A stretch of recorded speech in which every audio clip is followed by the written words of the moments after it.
Tantor Audio, a division of Recorded Books, presents Blame It on Scotland by Patience Griffin, narrated by Kirsten Potter.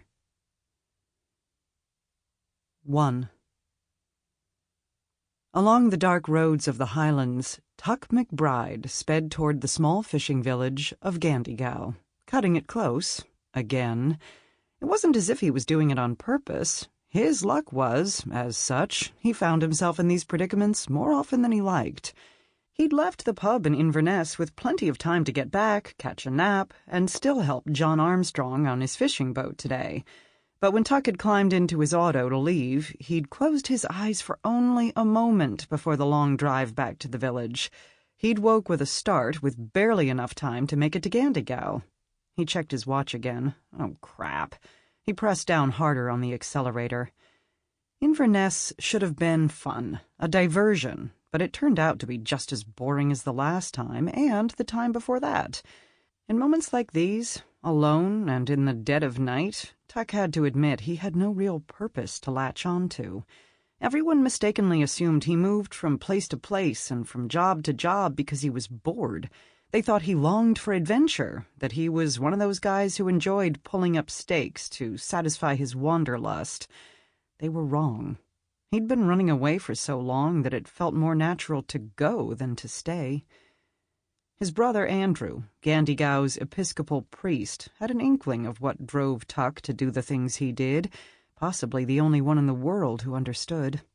Time and time again, Andrew urged Tuck to be still, long enough for God to fill the void. Horseshite. What did Andrew know? Life had always been easy for him. Aye, he was a good person, and Tuck didn't begrudge him for that. It just wasn't easy for Tuck to be the older brother, though only by a year. At 32, Tuck should be settled by now, like Andrew. But Tuck was different than his brother. Andrew hadn't suffered with dyslexia for his whole life. Trouble hadn't chased him as it did Tuck, despite Tuck trying to do the right thing. Saint Andrew, Tuck had dubbed him that when they were kids, was perfect. The perfect child for their school-teacher parents, the perfect Episcopal priest to tend to his parishioners in Gandiegow, and, most recently, Andrew had married the perfect wife, Moira. Andrew was the good sheep, and, well, Tuck was the opposite. Though he didn't like it, he had no choice but to accept his darker role amongst the branches of the MacBride family tree. If it wasn't for Andrew, Tuck would have picked up and been long gone from Gandiegow by now. Gandiegow might be the perfect place for some people to while away their life, but the village was too small to hold Tuck's interest.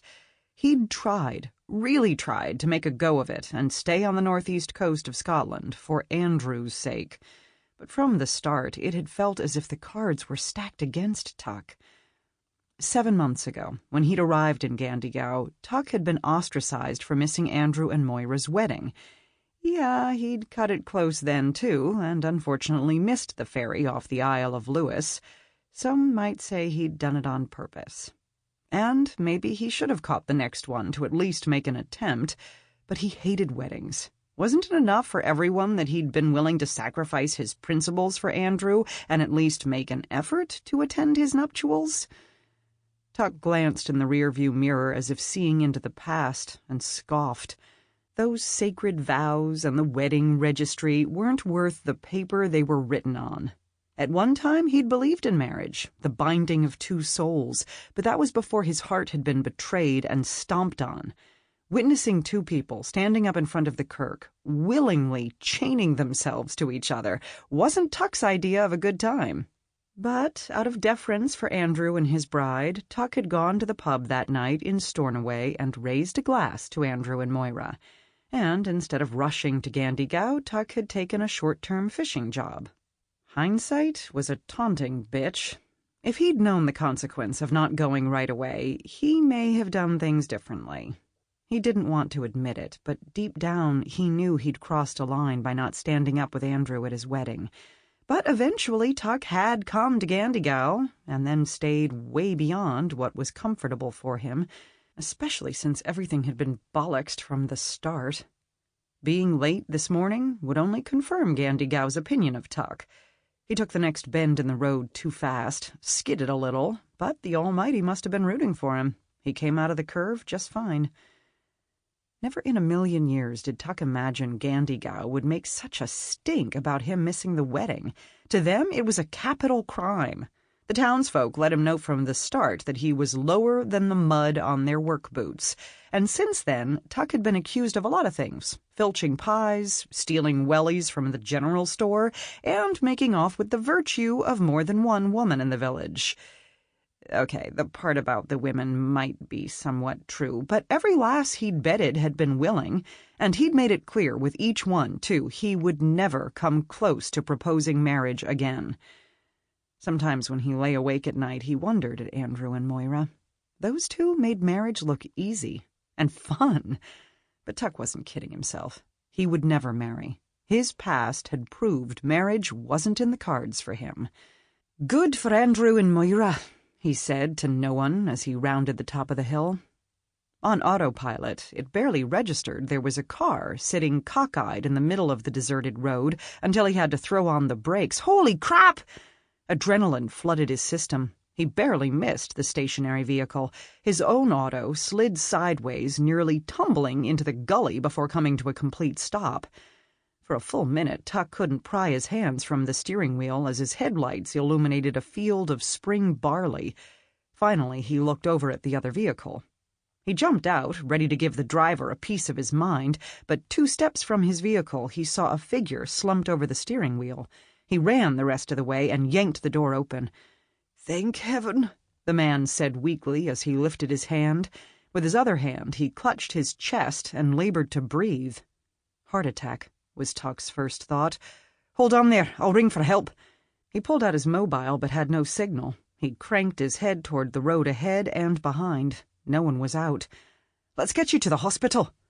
Tuck slipped his arm around the man's waist and eased him from the car, then supported him, rushing as fast as he could back to his own vehicle. After settling the man in the back seat, Tuck dug around in the glove box, found the first aid kit, and pulled out an aspirin.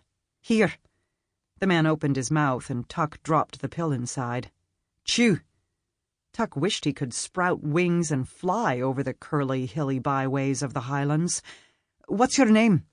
"Raymond." "Okay, Raymond, I'll get you there as fast as I can." Tuck U-turned in the middle of the road and tore off the way he'd come, heading back to Inverness, his worries of 10 minutes ago now gone. It seemed to take forever, but finally they made it to Inverness and arrived at the emergency room. The medical staff came to the rescue, maneuvering a gurney to the auto and hoisting the patient on it with practiced choreography. The man didn't look great, but there was gratitude in his eyes as he gave a weak wave to Tuck as he was wheeled away. Tuck stood at his car, watching the emergency crew enter the hospital and then the doors closing behind them. He said a quick prayer, acting as if he was St. Andrew or something, that the man would be all right. As Tuck closed the car's back door, he noticed something lying on the floor. He reached in and pulled out a wallet, knowing it must have fallen from Raymond's pocket while removing him from the car. Tuck trotted into the hospital and spoke with the nurse behind the reception desk. "Can you tell me how Raymond is doing, the one they just wheeled in here with a heart attack?" "Are ye family?" "Nay, but I found him while driving back to Gandiegow." "Sorry," the nurse replied. "I can't. Privacy laws." "Here." Tuck handed over Raymond's wallet. "Can you make sure that he gets this?" Tuck gave his own name and information, explained again which patient, and watched as the nurse wrote everything down. Mentioning Gandiegow to the nurse reminded him of his commitment to be on John's boat. As he walked from the hospital, Tuck pulled out his phone and called John's number. No answer, which meant John had already pulled anchor and was out to sea. Next, Tuck tried the satellite phone on the boat, but John didn't pick up then either. He's probably pulling a net. Tuck pocketed his phone, slid into the driver's side, and started the engine. As he put the car into gear, the adrenaline rush began to fade. He'd never know whether Raymond lived or died. Tuck took his time driving back. No need to hurry now. He'd catch the afternoon run with John on the boat, and everything would be fine. John was 37, 5 years older than Tuck, but the age difference seemed much greater. John was married, with his own fishing business, and Tuck was unconstrained, no responsibilities, not a care in the world, foot loose and fancy-free. And that was the way he liked it. He made a detour into List to treat himself to a fresh cup of coffee and a pastry at the little bakery on the corner. He sat at his table, congratulating himself that he'd done a good thing in the wee hours of the morning, maybe even saving Raymond's life. He picked up the discarded newspaper lying on the table beside him and ordered another coffee. By the time he drove down the road leading into Gandiegow and parked, it was almost noon. Once John returned from the morning run, Tuck would explain everything. Then he'd join him on the boat this afternoon to make up for his absence this morning. In the meantime, Tuck headed to Andrew's to squeeze in a nap. He whistled as he strolled away from the car and made his way through town. As Mrs. Bruce was stepping into the general store, he said hello, but she only gave him a disgusted look. What was that about? But he wasn't going to let her ruin his good mood. Besides, her attitude was nothing new. Gandiegow took every opportunity to blame Tuck for every infraction, real or imagined. Upon entering the parsonage, an ominous feeling enveloped him. Things were too quiet. A deathly silence before the clamor of Andrew rushing into the hallway. The grave expression on his brother's face looked as if he'd recently given last rites. "Where have you been?" Normally, Andrew would have asked after Tuck's welfare first, but this time his greeting, tone, and demeanor were strained. St. Andrew seemed to struggle with remaining neutral, and he was losing the fight as accusation had bled through his words. "What's wrong?" Tuck asked, unable to tamp down the panic. Andrew nodded toward the room from where he'd come. "Not here. We'll go in the parlor and sit." "Just tell me." But Tuck held it together and followed him down the hall and into the room. Doc McGregor stood at the window, his back stiff and straight. Desperate panic flooded Tuck, and he had a hard time catching his breath. "Is Moira all right?" But at that moment she walked in with a tray, her features drawn and tight as well. Tuck nodded to Doc and then took his place at the end of the sofa. Moira poured him a cup. "Here." Andrew stayed by the fireplace. "Tuck, we have some bad news. I wanted to be the one to tell ye. John Armstrong had an accident on the boat this morning." "What?" Tuck nearly toppled his tea. Doc walked over and stood next to Andrew. "He got his arm caught in the winch drum. Lucky he hadn't gone too far from town when it happened. By the grace of God he made it back," Andrew added. The coffee and pastry from Tuck's celebratory breakfast threatened to resurface. Winch drum accidents could be fatal, especially if the fisherman was alone when it occurred. Tuck jumped up.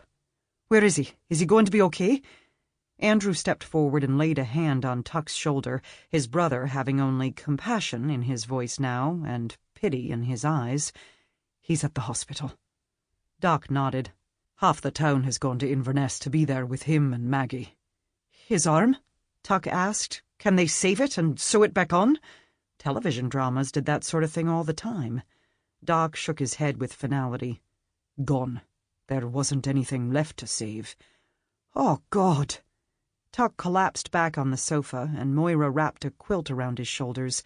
He hadn't realized he was shaking. He looked up at Doc again. "Is he going to make it?"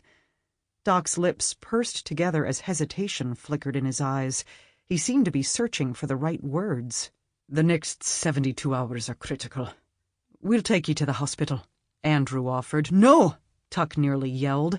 Mrs. Bruce's look of disgust now made perfect sense. "I need to lie down." He caught each one of their looks of astonishment. Tuck didn't explain that he was going to be sick. He rushed from the parlor, barely making it to the toilet before losing his breakfast. Afterward, he slunk into his room and slipped into bed. Thoughts kept dive-bombing him, keeping him from sleep. "Good Friday, my arse," he muttered. He'd never felt so terrible in his life and didn't know how to fix it. A while later, a light tap sounded at the door. "Tuck, I left a sandwich for ye in the refrigerator." Moira's voice held concern. "Thanks," Tuck said, but he couldn't eat. He listened as Moira and Andrew talked quietly as they walked down the hallway, and then the cottage door shut behind them. Tuck rose, more restless than ever, and left the cottage too. The village of 65 homes felt deserted as he plodded across town to the pub. No one would be there this time of day. If the door was open, as doors were usually unlocked here in Gandiegow, he'd help himself to a drink and leave his money by the cash register. "Hold up!" Brodie hollered. Tuck turned to see the tall, dark-headed fisherman stepping from his boat and taking long strides toward him. Tuck had worked a lot for Brodie over the last several months. The two of them, though they'd gotten off to a rocky start, had built a strong friendship in the days that followed Brodie's wedding to Rachel. Brodie caught up to him. "I heard what happened." He pointed back at John's boat, and Tuck couldn't believe he hadn't noticed it was already docked when he'd arrived back in Gandiegow. "How are you doing?" Tuck exhaled and shook his head. "As expected. John's life is ruined, and I feel like hell. The tar and feathering will begin as soon as the others return home from the hospital." He swept his hand through the air to encompass all of Gandiegow. Brodie nodded. "I get that. What are you going to do now?" Tuck glanced heavenward, not delivering a prayer this time as he'd done out on the deserted road with Raymond clutching his chest, but looking up to heaven in frustration. The Almighty didn't give a rat's ass as to what was happening here and now. "Leaving town seems like the best idea, don't you think? At least until everything calms down." "Aye?" Brodie's expression conveyed his understanding. He knew exactly the hell that Gandiegow had put Tuck through. He shrugged. "You could always come back later, like I did." Brodie had left for several years, returning recently to take over his grandfather's fishing business. "Where did ye go? France? Italy?" "Nay, I stayed in Scotland, working for Ewan McGillivray. Have you heard of Here Again Farm?" Tuck shook his head. "It's a huge operation. Maybe he has an opening for ye." Brodie pulled out his cell phone. "I'll give you his number." "Sure." Tuck retrieved his mobile and punched in the number for later. "I really appreciate this." Brodie clamped a strong hand on his shoulder as if to steady Tuck. "This is all going to work out, you hear?" "Thanks." But Tuck wasn't nearly as optimistic. His gut churned, making it feel like rough seas had taken control of his insides. But where good weather could fix rough waters, nothing could undo the fact that John was maimed. Or worse, what if he died? Aye. Tuck's excuse was valid for not showing up on time, but he'd made excuses before. It didn't feel right to try and defend himself against what had happened. Besides, Gandiegow would never listen and believe him anyway. As soon as Brodie walked away, he dialed Ewan. Tuck asked after work, but left out the part of why employment elsewhere was necessary to escape the dirty looks and forego the cold shoulder treatment from the Gandiegowans until the end of time. The guy on the phone said all the jobs were filled for the upcoming shearing season. Tuck's stomach sank.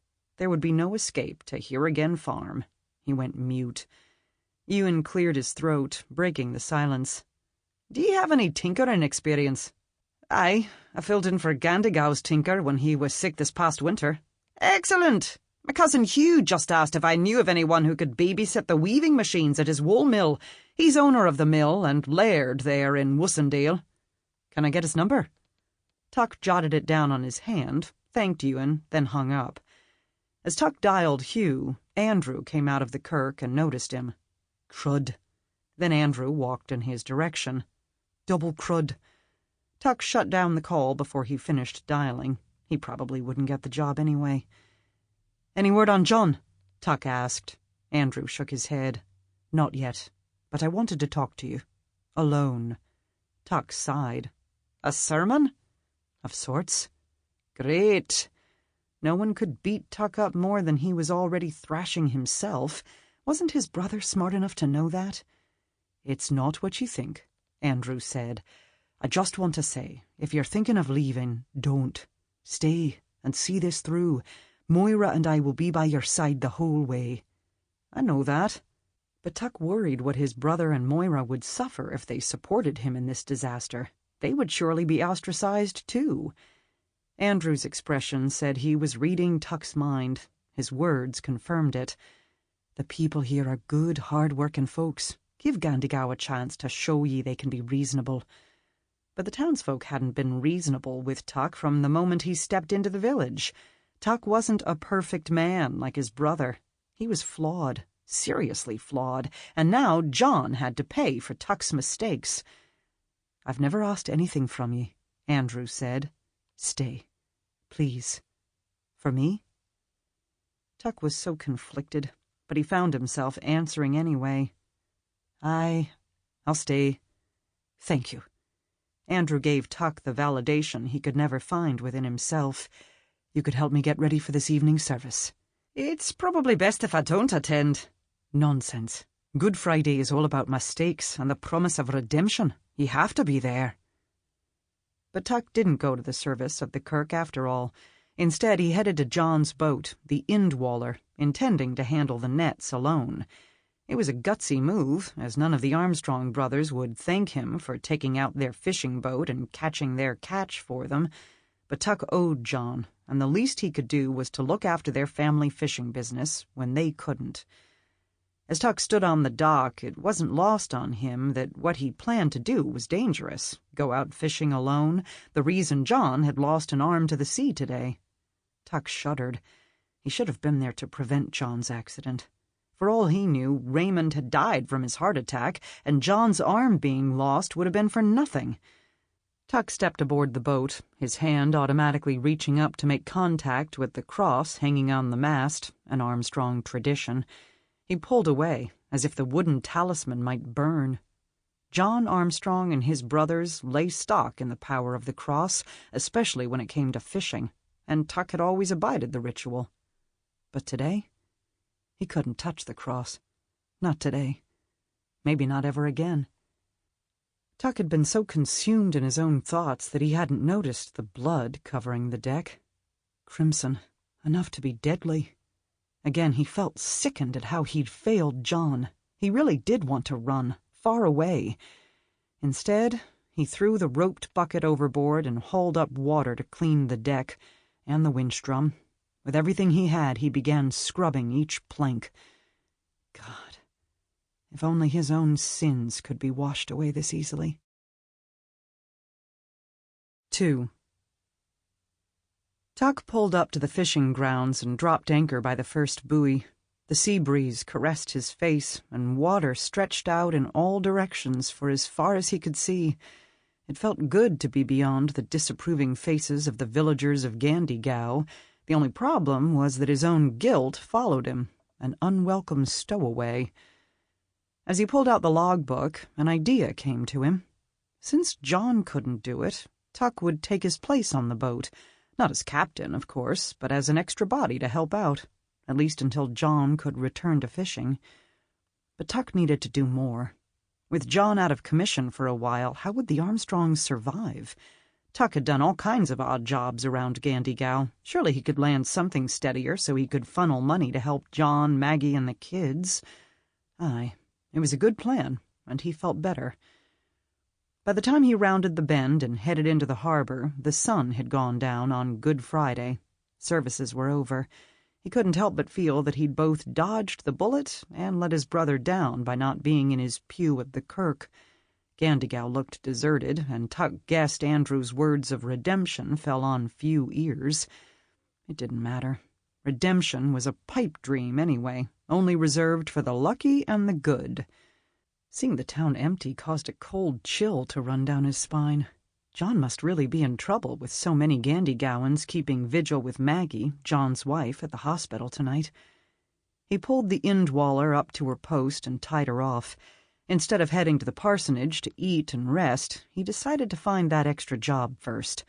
Spaulding Farm was only a few miles out of town and would be a good place to start. He went to the general store, thank goodness no one was there, and he checked out a car for the evening by writing his name down on the clipboard, which hung on the wall. Gandiegow had a small fleet of shared vehicles. No sense in owning one when there were no roads within the village, only walking paths.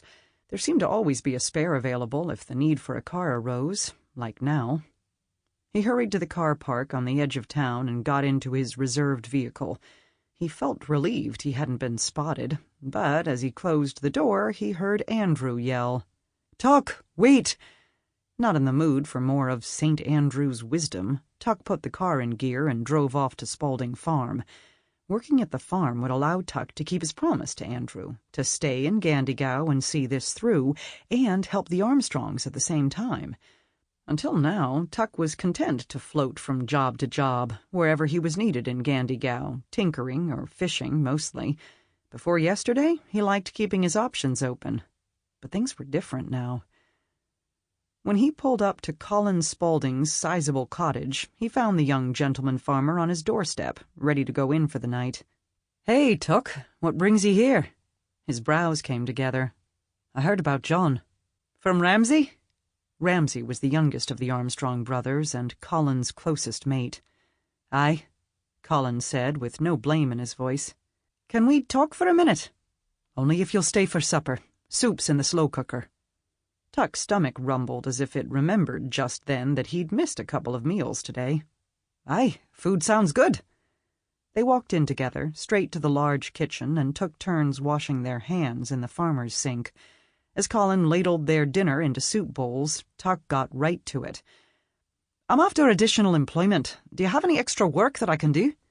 Colin shook his head. "Sorry, Robert is starting on Monday after school." Bollocks. The Almighty was definitely out to get Tuck. Robert was just a kid, a stupid teenager. What was he going to do with his money? Waste it. But Tuck shouldn't judge, because that's exactly what he'd done when he was Robert's age. "Eat," Colin said. Tuck had lost his appetite, but had to stay, forcing himself to clean his bowl before pushing away from the table. "I'll have to get back. Early morning." By the time Tuck returned to Gandiegow, more lights were on in the cottages than when he left, but the pub wasn't open, and no one was out. He made his way to the parsonage and slipped in quietly, hurrying to his room. He felt like a kid again, sneaking in after hours. He just didn't want to talk to anyone right now, especially his brother. Saturday morning, he successfully avoided Andrew and Moira before leaving for John's boat. He arrived early to ready everything for the trip to the fishing grounds. As he went to undo the lines to leave, Ross and Ramsay, John's brothers, stepped aboard. Crap, I really don't want to have this confrontation now. "What are you doing here?" Ramsay asked, but there was more puzzlement in his question than accusation, which was baffling. Tuck answered him honestly. "I thought I'd lay the nets for you two while you tend to your brother." "We wanted to clean up the boat first before we go to the hospital."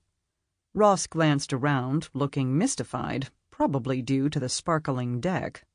"John is sure to be asking after the Indwaller when he wakes," Ramsay said. Tuck was embarrassed, wishing he was anywhere but here. "I took care of it yesterday." He'd overstepped then, being on the boat without the Armstrongs knowing, as he'd overstepped this morning. He knew they'd probably want to kick his arse for taking the Indwaller out without their consent. "Well," Ross said, "it seems you've got it under control." He turned to his brother. "Let's head to the hospital." "Aye." But as soon as Ramsay stepped back on the dock, he stopped and spoke to Tuck. "You'll be careful." Tuck nodded, and the brothers walked away. He was relieved Ross and Ramsay hadn't punched him, but still wondered why they hadn't, for he'd been responsible for what had happened to John. Tuck threw the lines and pulled away from the dock. The short trip to lay the nets went off without a hitch, and soon he was returning back to town. He hurriedly cleaned up at Andrew's cottage, then drove to the North Sea Valve Company, which sat on the outskirts of town. He wasted no time in finding the owners of NSV, Pippa and Max, and asking them about any openings. "Sorry, mate," Max said. Pippa looked truly conflicted. "Alan Drummond just took on the last position as line mechanic. We'll let you know if anything comes up, though." The new company was only just getting rolling, and Tuck understood they had to watch their finances closely if they were to keep the doors open. In a village the size of Gandiegow, jobs were scarce. As he left the factory, he got a text. The number looked familiar, but he couldn't place it until he read the message. "Hugh McGillivray here. Ewan says you're looking for work. I need a tinker immediately. Call me." It was the first break Tuck had gotten since he'd arrived in this village, but it wasn't the break he needed. He couldn't very well stay in Gandiegow, plus work at the wool mill in Whussendale, which was more than an hour away. He closed the screen without replying and tried desperately to come up with his next move. Back at home, after the afternoon run, he found a note on the counter from Andrew. "Moira and I have gone to the hospital. A plate for you is in the oven." Tuck breathed a sigh of relief, glad he wouldn't have to interact with Andrew tonight. Tomorrow, though, Easter, would be another story. One of Andrew's old sermons came. Sample complete. Ready to continue?